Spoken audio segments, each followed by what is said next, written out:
कीर्ति लौट आई थी, साथ ही अजय के चेहरे पर मुस्कान भी लौट आई थी। माँ जी, पंडित जी ने क्या उपाय बताया है? कीर्ति ने पूछा। सुषमा जी क्या बताती, उनका तो हृदय ही फटा जा रहा था। कुछ नहीं बेटे, घबराने की बात नहीं है, सब जल्द ठीक हो जाएगा, सुषमा जी ने स्वयं को संभालते हुए कहा। भगवान का लाख लाख शुक्र है, कीर्ति ने भगवान को शुक्रिया अदा करते हुए बोली। रात के 2 बज रहे थे। सुषमा जी को नींद नहीं आ रही थी। वह सोफे पर आकर बैठ गई। मुझे पता है नलिनी, तुम यहीं कहीं हो, मुझसे बात करो, सुषमा जी बोली। कुछ देर तक यह बात वो बार बार दोहराती रही, पर उन्हें कोई उत्तर नहीं मिला। तुम्हें तुम्हारे और अजय के प्रेम की सौगंध नलिनी, अगर तुम मुझे सुन रही हो तो मुझसे बात करो, सुषमा जी बेबस होकर बोली। अचानक वह कमरा ठंडा हो चला। सुषमा जी समझ गई कि नलिनी आ गई है। तो यही तुम्हारा प्रेम है कि अपने प्रेम की हत्या कर दो, सुषमा जी ने नलिनी की उपस्थिति का आभास होते ही बोली।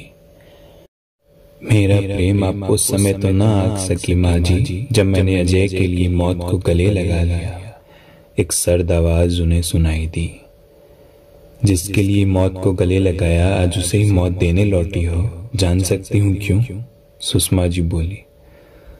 सोचा था हमेशा अजय के दिल में उसका दिल बनकर रहूंगी, पर हकीकत क्या है ये तो आप भी जानती हो, आवाज में कटाक्ष था। पर इसमें अजय की क्या गलती है? सुषमा जी बोली।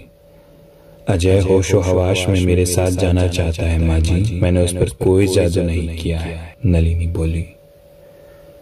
उसके जाने के बाद हम तीनों का क्या होगा, यह भी तो सोचो बेटा, कहते हुए सुषमा जी ने हाथ जोड़ लिए। आवाज चुप हो गई। बहुत देर तक सुषमा जी के पूछने पर भी कोई उत्तर नहीं मिला।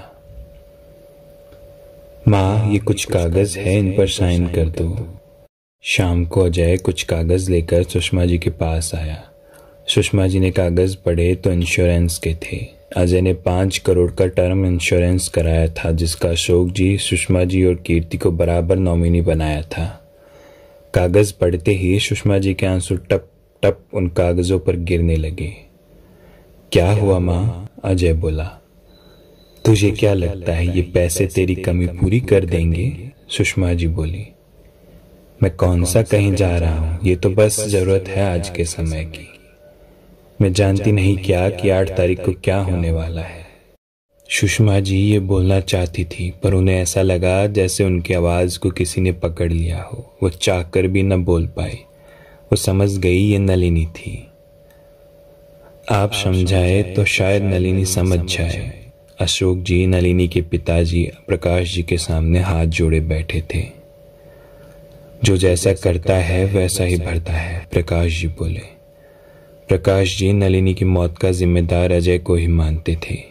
कैसी बात कर रहे हैं आप? जो नलिनी ने किया वो उसके प्रेम की इंतहा थी, इसमें किसी का क्या कसूर? क्या आप जानते भी हैं अजय पिछले 6 सालों से कैसे जी रहा है? अशोक जी बोले। हम नलिनी को समझाने की पूर्ण कोशिश करेंगे, पीछे खड़ी नलिनी की मां आराधना जी बोली। अशोक जी ने दोनों हाथ जोड़कर उनका शुक्रिया किया। माँ जी, आजकल मुझे सीने में थोड़ा दर्द रहता है, कीर्ति ने सुषमा जी से कहा। क्यों बेटे, पहले कोई दिक्कत थी क्या? सुषमा जी हालांकि जानती थी, फिर भी पूछा।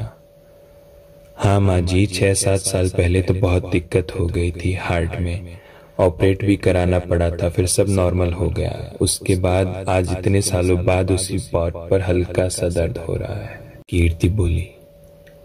कोई बात नहीं बेटा, तुम आराम करो, दर्द में आराम नहीं होगा तो शाम को डॉक्टर को दिखाने चलेंगे। सुषमा जी दर्द का कारण जानती थी। कीर्ति ने आराम करने को आंखें बंद की।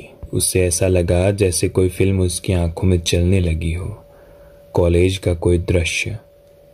नलिनी, तुमने क्या सोचा है कॉलेज खत्म करने के बाद? मैंने तो सलून खोलने का सोचा है, और तुमने? मैंने CDS का एग्जाम देने का, अजय बोला। पीछे खड़ी कोई लड़की ये सुन रही थी। कीर्ति ने महसूस किया कि वो लड़की शायद वही थी। हड़बड़ी में उसने आंखें खोली, दौड़ती हुई बाहर गई। माँ जी, ये किस कॉलेज से पढ़े हैं? कीर्ति ने पूछा। सेठ विद्यामल से बेटा, सुषमा जी बोली। कीर्ति का सर चकरा गया।